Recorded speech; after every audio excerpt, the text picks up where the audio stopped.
Open the glove box. Push in on both sides of the glove box to release the stops.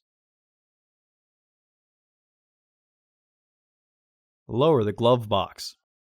Unclip and remove the filter housing door.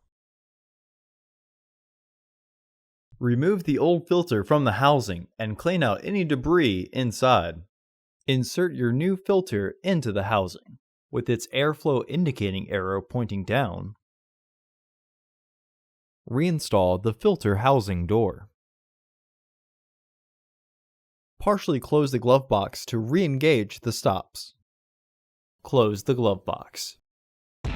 Order your parts today at filterheads.com. Also, please like our video and subscribe to our channel so you won't miss any new content.